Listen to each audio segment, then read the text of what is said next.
Hi, everyone, and welcome to Module 3, Section 1 of Audio Video Editing NM 130 DIG 1280. This is for the 2025 spring quarter term.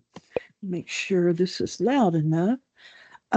We have a lot of ground to cover, and that's partly why I'm a little slow getting this out to you. So I apologize for that, but I want to go through the assignments that are due and also talk to you at length about editing and also show you the video that is up. It's your choice if you want to watch or not, but I'm also putting in as part of the second of two videos. The first video is the actual lecture. The second video is the second part of the Adobe trainer who gives you quite a bit of information along with that guide. And I'll put that into the part two. Now, again, what frankly, if I would do, if I didn't have the time to watch her, the Adobe Premiere Pro lady, then I would pull out the multi-page document that I've added in there, and it's actually specifically for building, meaning editing, putting together, uh, cutting on action, all kinds of different edits that you can do within Premiere. So consider that. Watch this lecture and watch the other if you possibly can. It'll give you a big leg up on understanding Premiere Pro that we just don't have the time for in the class. But if you don't have the time, at least pull those pages out and use them as a reference point as you work through your assignments this week.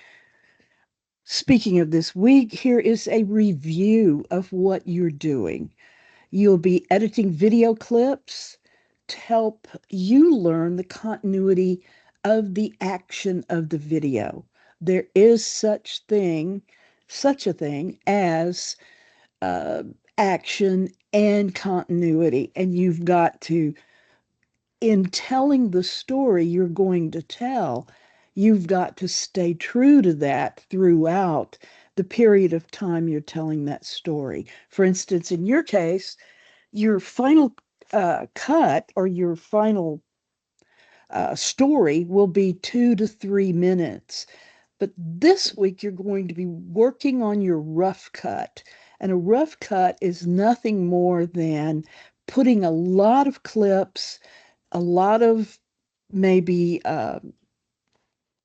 stills, maybe music, maybe not music yet, but excuse me, um, creating sort of kind of like an outline of throwing everything in, and then you're going to go through the process in the next couple of weeks of taking the things out that you don't need or that don't tell the story. So, thing first, cutting on action. This assignment, I don't know. I think some of you have already actually done this, but you should have at least loaded and imported the footage for this. This assignment is not going to be exciting, and it may not even be that interesting. So think about it less of, gee, this footage that this person shot, whoever it was, is really interesting. No, it's not very interesting. It's pretty boring, as you will soon see. But As you cut it down and as you basically turn it into a story, a length of no more than 25 to 35 seconds, then it will at least make sense. It will at least have a smooth, uh, like a smooth, I guess, series of continuity shots. The video has to smoothly flow together, and then you'll have no audio and you'll be exporting at 1080p. Okay. Now, so if you haven't done the importing, obviously you'll have to do that first before you can actually do the cutting on action. The second thing you'll be doing this week is Module 3 assignment, download the White Orchid project. This is a fairly large project and it's all about color, which we will talk about pretty extensively next week. But I want you to download, import all your clips, everything this week, and then leave it, and we will tackle it with color correction and color grading next week. Okay? So this is kind of a mini assignment to help you understand color a little better in uh, Premiere Pro. Okay? And do read these instructions as you tackle your projects. And then third is a fairly large project. It's the rough cut or the first assembly of your video in this project. This is called a rough cut or the first assembly. You should have a theme for this project from the broad range of topics covered in the interviews. And when you look back on Kevin being interviewed, a couple of things you're going to notice. One, he's not a bad interview. He tends to be uh, very succinct in describing what ultra marathoning actually is, but the interviewer, the person asking the questions, is awful. So every chance you get, cut him out. And of course, you're not going to use every single thing that Kevin does. You're going to go through it all and then choose a few that essentially tell your story. Now, you've probably heard me mention the B roll or the A roll. Really, you don't talk about an A roll. The A roll or the primary roll of video clips is usually the main imagery. It's everything that you probably want to include in the telling of your story. A B roll can be things like the different scenic shots and videos that you have. If the interview stops or cuts out, um, be aware how to use a B roll. A B roll is a filler. It appears over the narration, and no transitions, sound effects, or music is required. It basically complements the story. If he's if Kevin, for instance, is talking about he enjoys the running and the pacing of the running 100 miles, but it's also very grueling and very sometimes very tough on his system. Um, and when he's talking about that, the audience probably doesn't want to look at his face when he's talking. For the most part, they don't want to see his face. They might want to see him running. They might want to see a couple of or 2 to 5 or whatever uh, still images.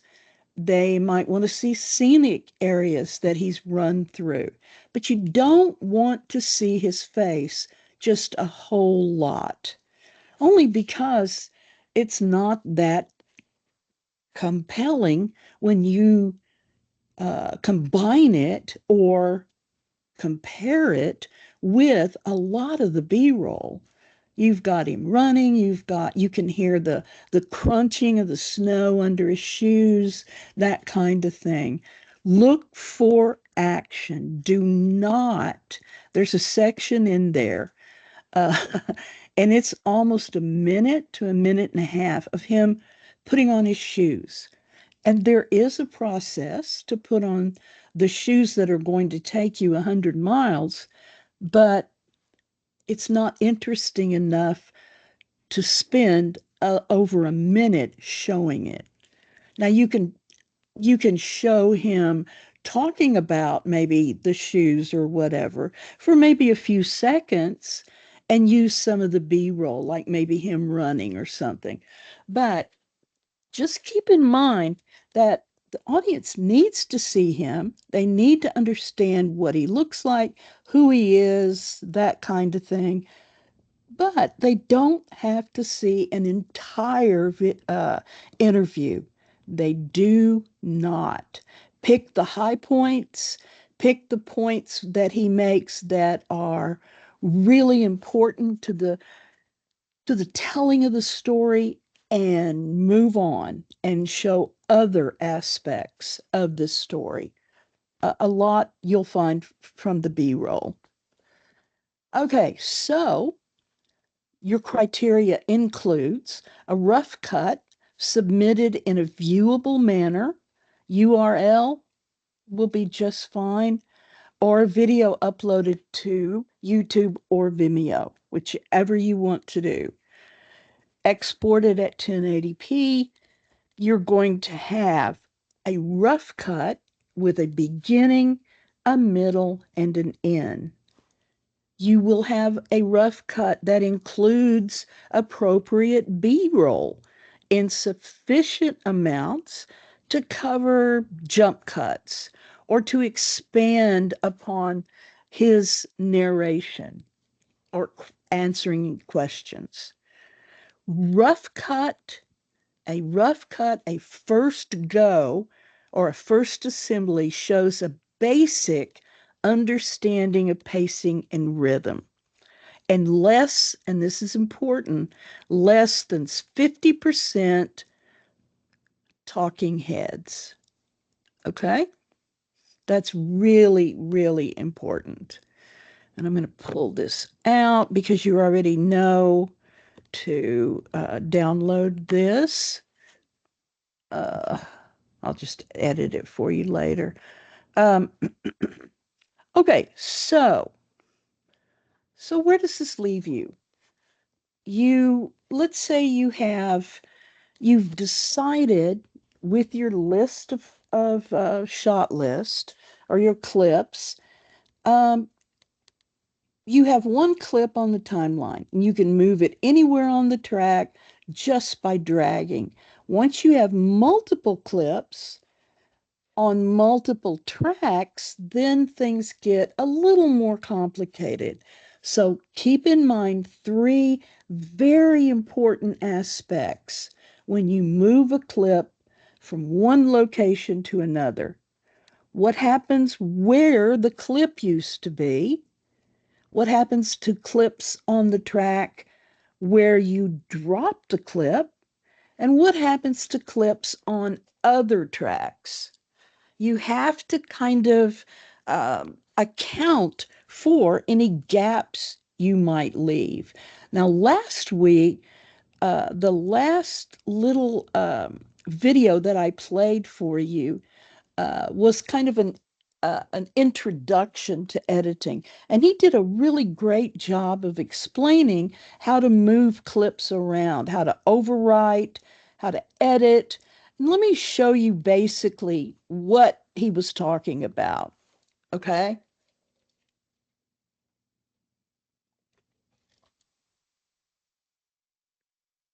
I'm sorry.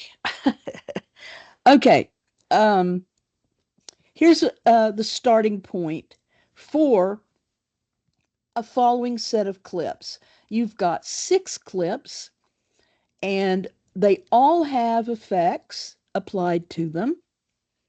Here's content on video 3. Remember, you've got 3 video tracks and you've got 3 audio tracks. Okay, there's your audio, and here's your video. Now, if Premiere needs more than 3 video tracks, it will make them for you. Okay, so don't worry about that. So let's think about this. You've got clip 1, 2, 3, 4, 5, and 6. You've got them all in order. So let's move some of them. The drag and drop edit affects only the number 1 video track. Okay?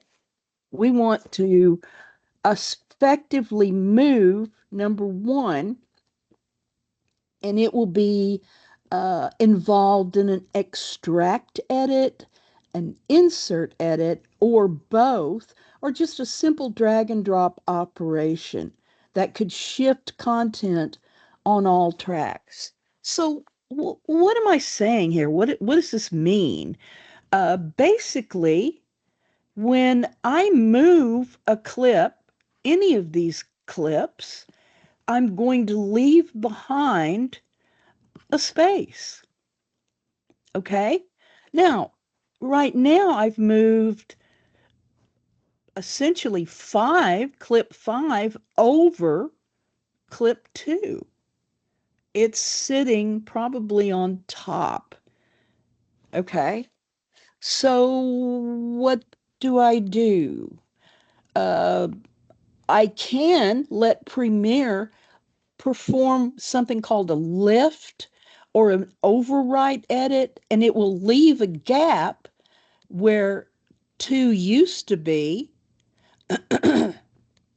and now where clip 5 is, and overwrite clip 2 with clip 5. Well, okay, that's great, but I still have a hole here.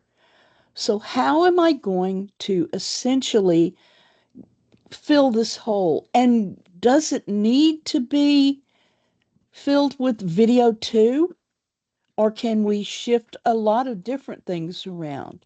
Well, the simple answer is you can shift whatever you like. You can extract or insert, you can edit, you can have content on multiple tracks. Remember that. But you have to consider what you want to happen to that content after you perform these edits. For example, what's going to happen to video 2? And what about video 3? Are we moving 2 over here? And then 3 shifts, and then 4, and then we suddenly go to 6? There's a sync lock uh, click or ability to turn on an icon that's located in the timeline panel, and it looks like a clock. Let me show you where it is. I think I'm going to have to go to the other. And as long as you are syncing all of your clips and keeping them synced, if you want to just adjust the content, then as long as sync lock is enabled, you're in great shape. Okay. And that's if you're, say, pulling an extract video, like we're pulling from this particular area, clip 2, and then we want to insert it, let's say, over here, or maybe up here on a multiple track or a different track.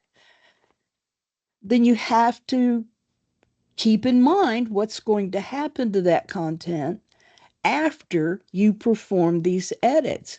And the easiest way to figure that out is just drag through or hover over and watch it play. But if you don't want anything to move once you've set it, essentially set it up, you must click on the sync lock. Okay? The sync lock is located in the timeline panel and it looks like a clock. And for some reason, I didn't get it in my little screenshot, but you'll see it when it's enabled. All the tracks will move together when edits are made. To turn it off, click the icon again. Okay? Now, this is called a modifier key. So you have to keep uh, kind of, you've got to keep in your notes or in your head uh, if you've got it on or not.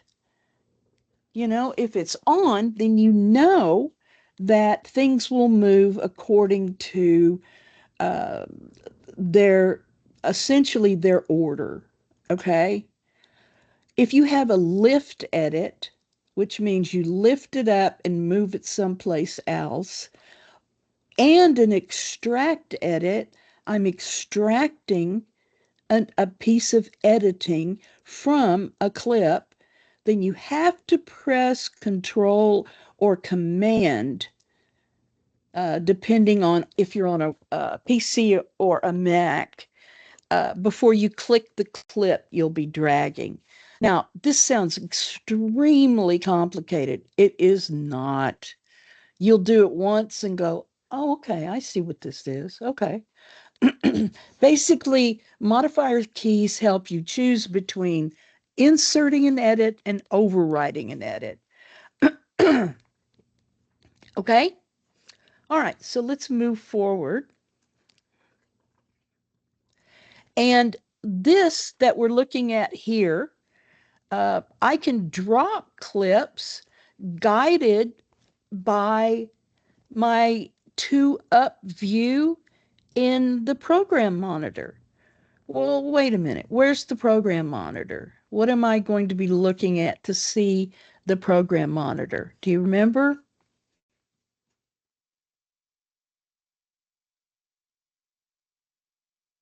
Here we have video one. We've got, looks like audio one, audio two, background music, audio three. But we're doing some things here that may cause some issues. So what you're going to do is you're going to make your changes and then play them back and look at them in your program monitor and see if they're working right, if they're in the right order, if when music or narration happens, this all lines up together. You've got to check it through the program monitor or it may get confused. It may get mixed up. Okay. You can also custom your timeline. Okay. You can set up timeline display settings with your wrench tool. Here's your playhead. You've got your time ruler up here, timeline panel. You've got your video tracks right here, your audio, and then you've got something called a toggle track, and you can either lock it or output to it. Okay. And of course, you've got video. Video one, two, and three will be V1, 2, 3. And then, of course, the audio will be A1, 2, 3. The snap controls whether items in the timeline snap to each other when moved. And to be honest with you, when you start moving uh, clips around and you don't want any dead space, you don't want, like an open space or anything, you just want them to essentially snap into place. And affix that snapping clip to the other clips. Do you understand what I'm saying? So that way, that snap will take care of any empty areas here. Okay. The other thing is you need to add a marker to the timeline. Now, do you remember from last week what a marker is and what it does? I can add a marker to the timeline. You just add an M, and it just shows where I've made a change. Now, if I've got the snap on and I don't need to really, point out the mark of what I've done, then, I don't necessarily have to even have that. Here's your toggle sync lock, your mute track, and your solo track for your audio. And here's your toggle track lot right here up in master. See that little open lock? You want to click that if you want it to sync lock. Toggle back and forth. Okay. There's your snap. And snap really is very handy. You'll get in the habit of just clicking it off and then taking a look at it and seeing, well, now wait a minute. I've got another clip that would actually look great between these two clips. The first one is Kevin uh, talking for like 2 or 3 seconds. And then I've got another clip of him, uh, like another video clip of him running, and then a third clip, 1, 2, 3, of his shadow running with the sun behind him. Very dramatic, very meaningful. And I can run audio narration over the whole 3 video clips, and it'll look great. So that's basically what you're going to do is before you just arbitrarily turn on that snap, frankly, to turn on the sync lock, you're going to try to picture what this is going to look like and see if there's like a third or fourth video that you can drop in that will actually expand the story you're trying to tell. Here are the key features of the timeline that we just kind of talked about just now. Now, one of the most, I guess, effective way to control your story or to control the video is controlling the duration of each shot. Oh, come on now, get back in here. Okay, and that basically means pacing and rhythm. And it's so difficult to understand in so many ways until you do it. The first couple of times you set up pacing of a film, uh, you'll get it, you'll understand it, and you'll be able to create really, really compelling work. Pacing is the timing of cuts. When do you cut from one clip to the next? That's pacing. And as a general rule, the longer the shot, the more relaxing the shot. The shorter, the more exciting. Rhythm deals with the bigger parts of editing that sometimes can run across the entire story, like separation of scenes, transitions between scenes, controlling and managing time, and the audience digesting in or between scenes. Is the audience reacting to the pacing and to the rhythm? Are they reacting the way you want them to react, or are they confused? That's the most important aspect of rhythm and pacing. Pacing is fairly easy, the length of the shot, but the kind of pacing to create is more abstract and requires a lot of practice. Okay? Now, I need to show you, for instance, this, and I don't know if you remember it or not, but shots build into scenes and scenes build into sequences. So the scene here is the homestead scene. It's the death of Uncle Owen and Aunt Beru in the original Star Wars. Okay?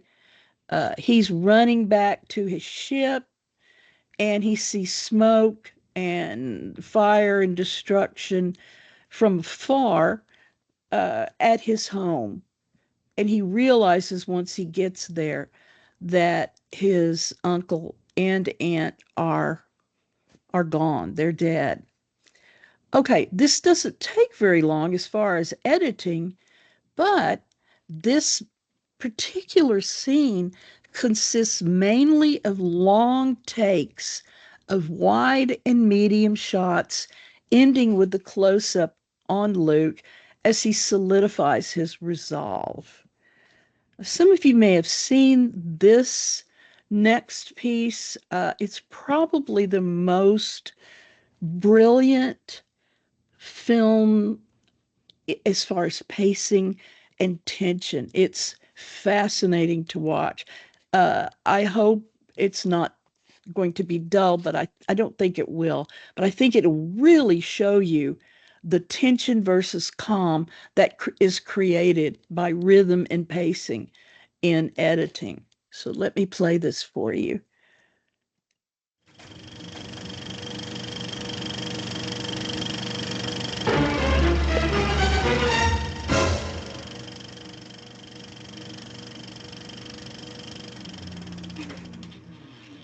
One of the most important concepts in film editing is rhythm.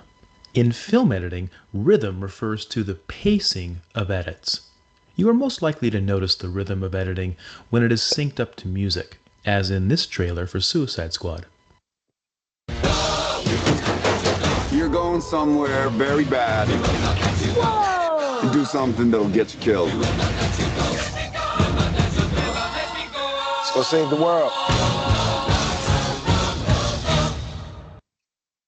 While this style of editing that syncs the pacing of edits to music is exciting, in films it tends to be mostly used for movie trailers, musicals, and montages. Most of the time, rhythm in film editing is less obvious, but can still have a huge impact on how we emotionally and psychologically engage with a scene. How editors use rhythm to create tension or infuse calm is the focus of this video. In most films, the average shot duration is between 4 to 6 seconds, meaning the editor will stay on the same shot for 4 to 6 seconds before switching to a different shot. Here's an example. I don't see how that's a party.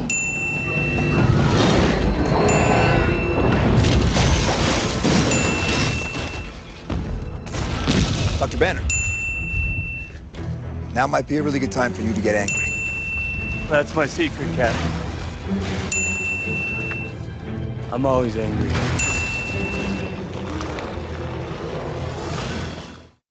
Once an editor has established an average shot duration, they can then alter the rhythm by speeding up shot duration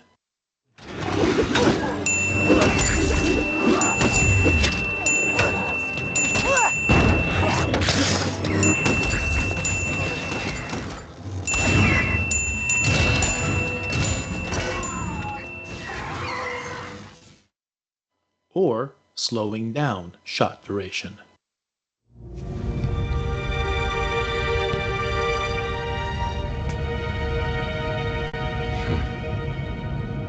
There's not many people who can sneak up on me. But you figured I'd come. After.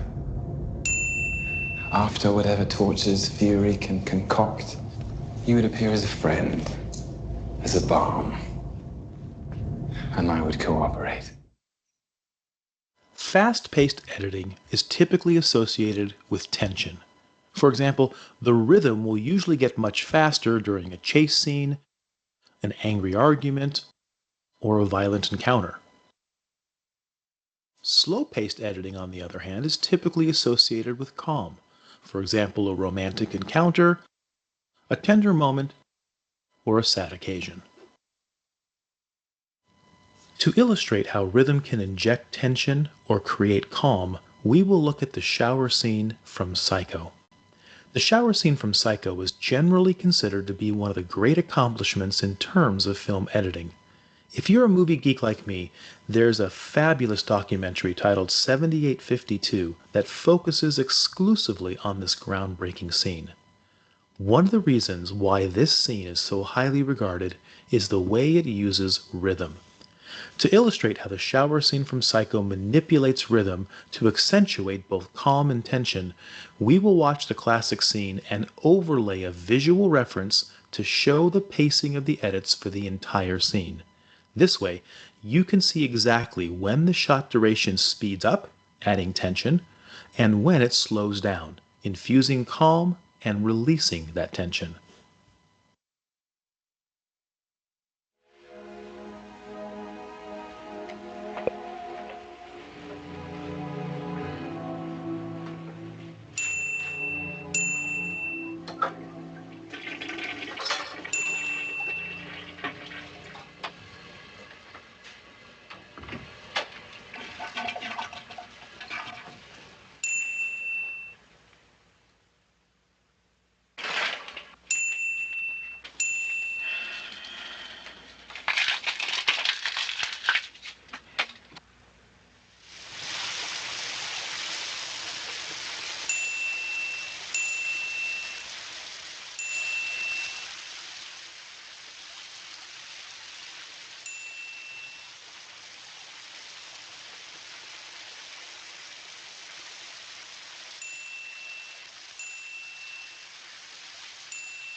The bells marking each edit highlight the rhythm of the editing in a way that we are used to experiencing rhythm, in an audio format.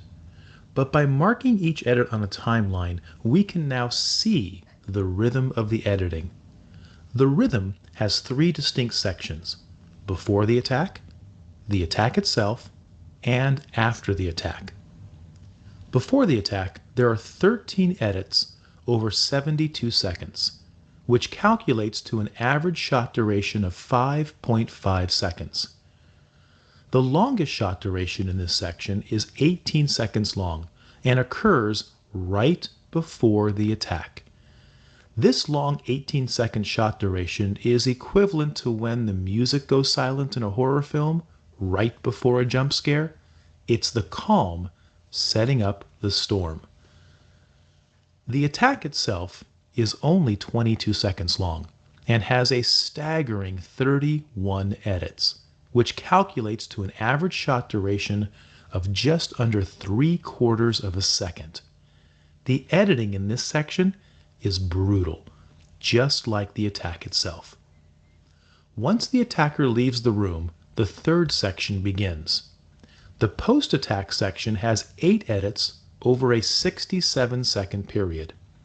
Shot duration in this section slows to an average of 8.4. The longer shot durations in this section releases the tension of the attack and restores calm. Hopefully, this explanation of rhythm in editing and analysis of the famous shower scene from Psycho gives you a better appreciation for how editors use rhythm. Of course, like all arts, rhythm in editing goes way beyond simply using fast editing to build tension and slow editing to release that tension or infuse calm. So, watch some of your favorite movies and see how they use rhythm. Since you won't have bells to highlight the edits like I've done in this video, a simple trick is to clap your hands for each edit. This will help you feel the rhythm of the editing. If you come across any scenes that use rhythm in interesting ways, share it by posting a comment below. Okay, so that was the very famous Psycho shower scene. It was incredibly what's the best word for it? It was shocking. It was, I believe it was filmed in 1961 or 62, and obviously it was black and white, and yet, even with no real blood showing, and no real, I mean, you got the effect of a woman being attacked in a shower, and but they did it so terrifyingly without really showing a lot of gore and violence. Well, let me back that up. The violence definitely was there. Um, but it's an amazing scene, and one of the best edited scenes you'll ever see. But I wanted you to be sure and see it. And then, if you have a chance, you can go back and look at it if you need to.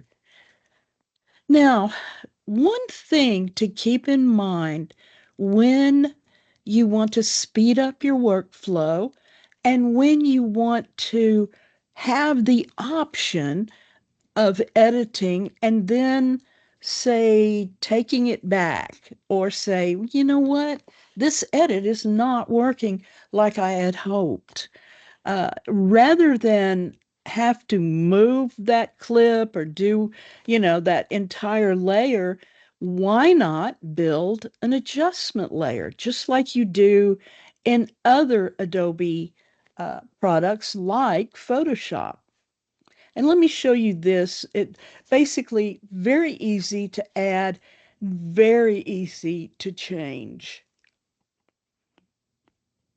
Here's how to add an adjustment layer using Premiere Pro in less than 30 seconds. First, I'm going to use the Storyblocks plugin to add footage into my timeline. Then, navigate to the Project window. If you don't see it, you can find it under Window, Projects. Find the new item icon in the bottom right of the window and select Adjustment Layer. By default, it'll have the same resolution as the timeline you have open, so you can just click OK. Next, drag the adjustment layer from your project window into your timeline and adjust the duration there. Any effects you apply to the adjustment layer will affect the content below. If you're looking to use this adjustment layer for color grading, head over to storyblocks.com for unlimited downloads of high quality templates, as well as 4K footage, music, and more. Now, one thing about Storyblocks is they do have some copyright-free material, And you can certainly check and see if you can get what you need there. But it's fairly new. And I would also encourage you once again to work, if you can, on the 2024 to 2025 Premiere Pro um, release. Okay. Consider an adjustment layer like a magical layer. You can apply your effects to that adjustment layer, and it won't affect anything around that effect or that clip. Uh, any clip underneath that layer will also be affected by whatever effects you add. So on the left and on the right, not any kind of impact, but that adjustment layer, if you have layers underneath, they will be adjusted along with that adjustment layer. And of course, you can pull it, you can apply the effect just once to the adjustment layer, and it will automatically be applied to all the clips below it. Okay? All right. I also want to show you really quick, and I know we're running out of time, so try to explain a proxy. You will be working with not super high resolution footage, but 1080 definitely. And sometimes this proxy will help you with your workflow because if you're dealing with high resolution footage, Premiere Pro sometimes will bog down and it'll have difficulty keeping up with your editing demands, especially if you don't have on board a lot of RAM, at least 16 uh, gig. 32 would be ideal, but that's an awful lot of RAM. And most students don't carry that kind of RAM in a student computer. Uh, so Premiere has devised something called a proxy workflow, which is basically you create lower resolution copies of your original footage and use them for editing instead. And then when you're done editing, you switch back to the original high resolution files and export your final video. And it's not hard to do. It's actually very simple to do. So let me play this for you. It's also very easy and very not time consuming.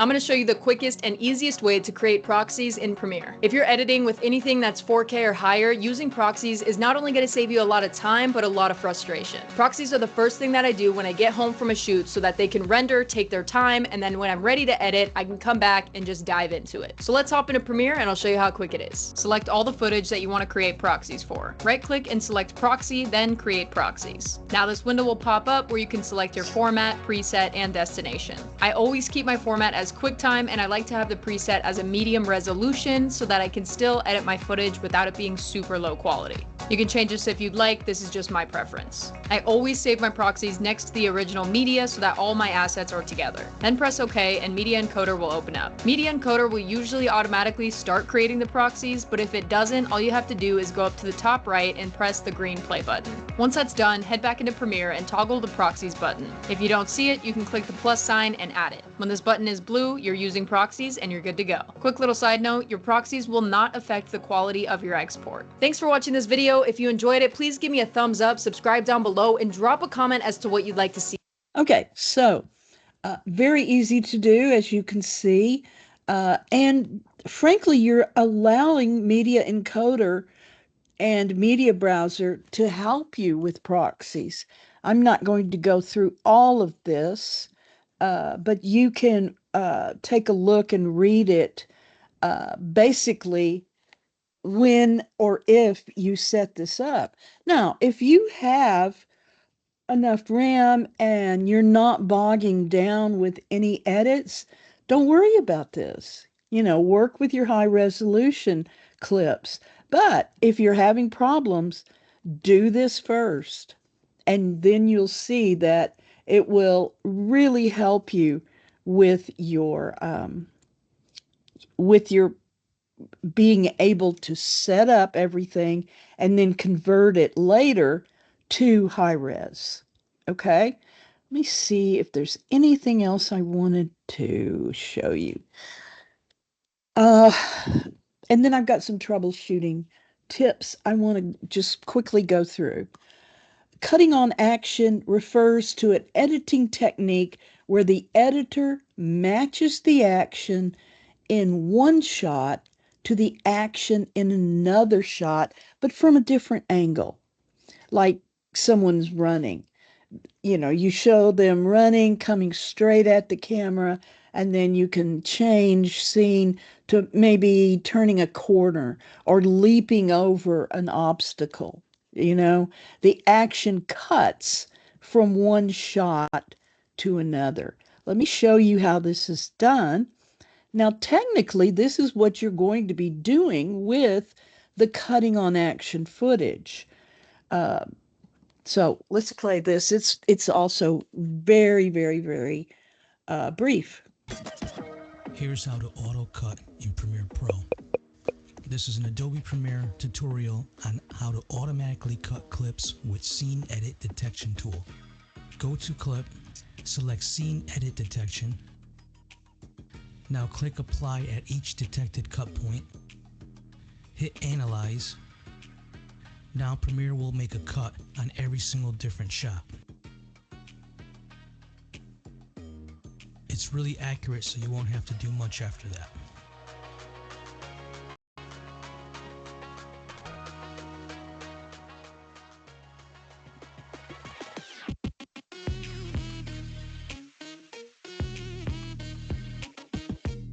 For more tips, just hit subscribe.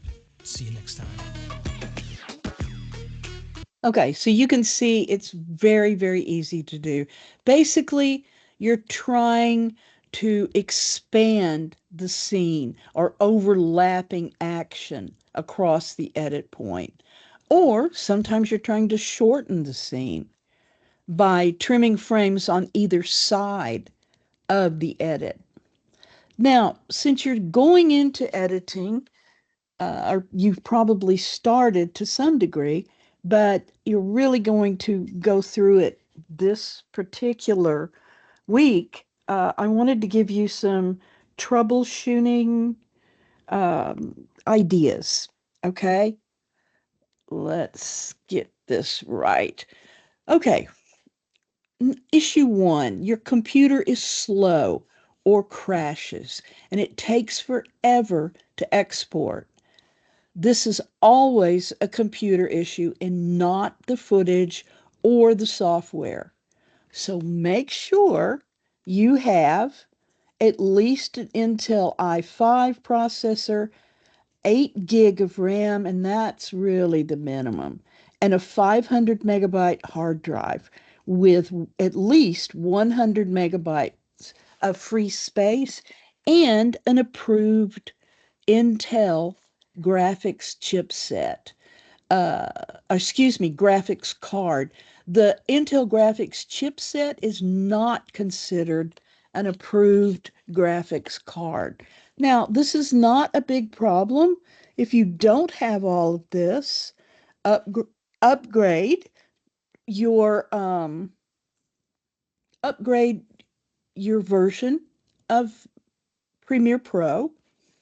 And if you have less than 8 gig of memory, then a lot of times everything will run a little slower, but you can also rely on your hardware to access something called a scratch disk.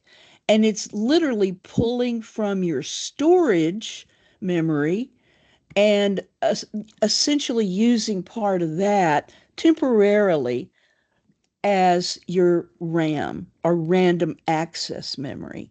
So as long as you have 8 gig and you're using a very current version, you shouldn't have any problems. Now, Second thing, if you are spending more than an hour exporting your video, you've got something going on that's wrong. A laptop is fine for writing papers and doing small and simple logos, but it may not have enough horsepower to really drive the copying and the exporting of a fairly complicated video. Now, I don't think this is going to be a problem for you because remember, you're working with 2 to 3 minute final video. Even though you may have 5 minutes on your rough cut, I still think that if you've got that 8 gig memory and you're working with an updated Premiere Pro, you'll be fine. Okay, how do you know if your final course project is too short or long enough? Well, basically, you've seen all the footage. If you haven't, you need to. Once you get it imported in, really go through and look at everything and mark it on your shot list. Bad, don't use. Ugly, poor color, great shot.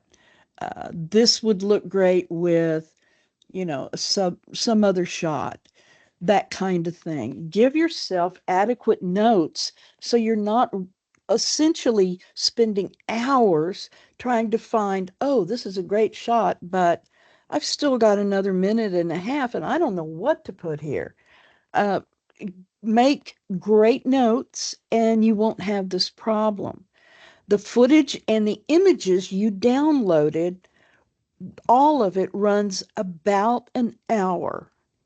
So think about, well, how much of the footage do I need to use? How long should the video end up being by the end of the term? Well, 2 to 3 minutes. Okay. Now, if I get and this happens every quarter term, um, I try to make it very clear that I don't want anything longer than 3 minutes. You can tell a great story in 3 minutes, but invariably I'll get a 20 minute or a 15. And what's wrong with that is you've got to go back and edit again.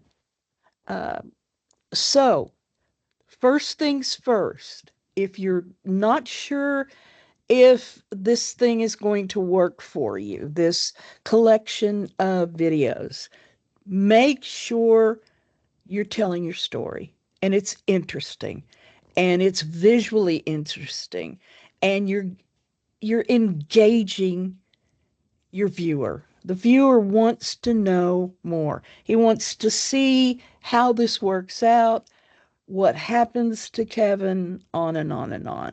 Okay?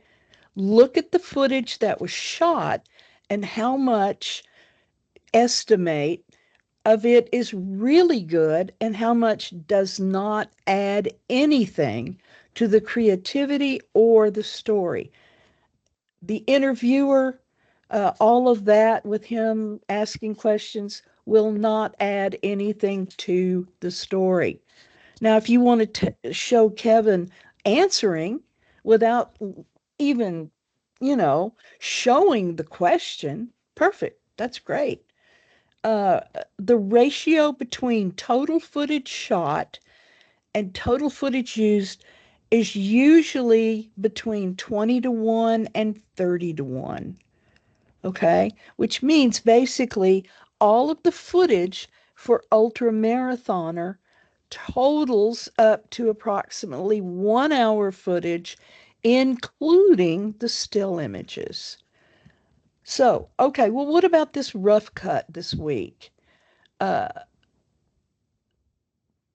let's see. The rough cut is basically you putting all of your stuff together for this first, basically your first rough cut. Okay? I don't care if you've got too much.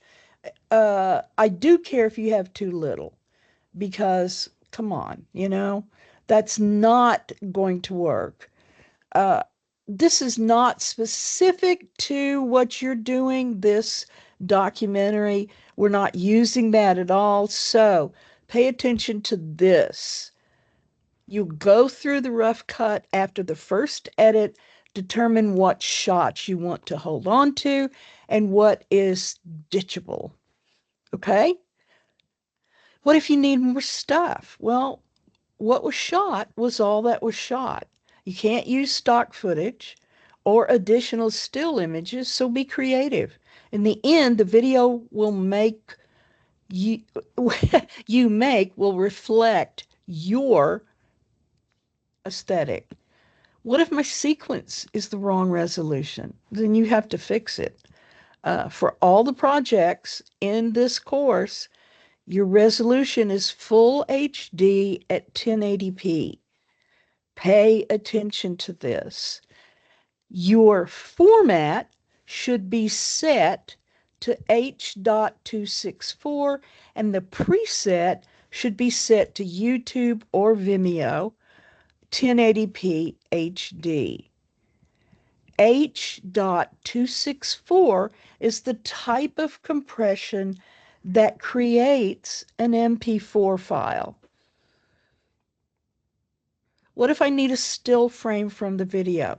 Sometimes you can do, or you can make a still frame, but if it's shaky or if it has something wrong with it, it's probably not worth making a still frame.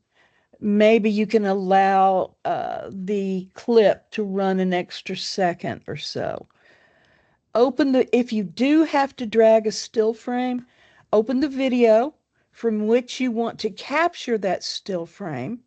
And this shows you it's just a little layout of what to do, but it's real easy. Look for the tiny icon of the camera, okay, at the far right of the playback controls in the source monitor window. And there it is right there, the little camera. Okay. Click on it, name it in the pop-up dialog box. The provided name is probably long, so leave it as a PNG and keep the import into project box checked right here. Okay. Then the still will be imported into the project panel for you to use. And it's that simple. Okay? Now, what if you have some problems with the speed of your video? Maybe a time lapse effect. Let me play this real quickly. I'm running a little over, but I want you to hear all of this as far as troubleshooting in case you get into a jam. Hi folks, it's Mike Murphy. Today's quick tip is an Adobe Premiere Pro CC. I'm going to show you how to speed up footage so you can give it a time-lapse effect. So in order to speed up footage, all you need to do is select the clips that you want to speed up. Then you're going to right click on it and you're going to go down and choose Speed Duration. So you can see here it's at 100%. If I drag to the right, that is speeding things up. If I drag the other way, it's going to actually slow things down. I'm going to crank it way up to like 750 and just see what that gets. So now I'm at 750%. To preview what you did, just simply hit the space bar.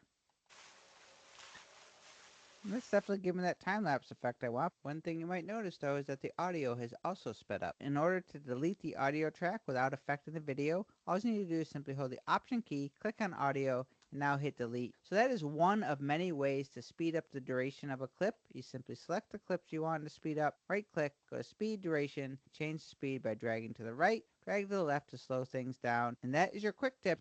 Cheers. Okay. So it's very easy to speed up a clip. You probably won't need to, but it also makes for a pretty interesting special effect. How do you know if I have the right screen size for your video? You know because it's 1920 pixels by 1080 pixels. This is the full HD standard, referred to as 1080p. Also remember, you're going to have as we talked about, I believe the first class, the 16:9 formatting. Okay. In your settings in the export media dialog box, you set the format to H.264 and set the preset to either YouTube or Vimeo. Export the settings to 1080p. Video settings should be the correct resolution already there in blue. Change your video bit rate settings to 8 megabytes per second. Change them both to 6. If you change one, change the other. And this will basically create a smaller video to upload, so it won't take so long to upload to Media Encoder. What if you lost your entire project? It happens every single quarter term. First of all, don't panic. The video is never gone. You just moved it and you don't remember where you moved it. Okay? Video files are large, so large that Premiere does not bring all of the data into the program when you import your videos. The videos are linked like imported images are linked in Illustrator and InDesign, and they play in real time from your hard drive when you watch your edits. Okay? So, in order to edit them, you need, as we've already talked, you're going to need a fast drive. But most internal hard drives are plenty fast enough. Okay, and then I believe this is the last question. Yeah. Okay, editing the rough cut. Do you even know what an ultra marathoner is? It's someone who runs races longer than a standard. Typical lengths of an ultra marathon run from 50 kilometers to 100 miles.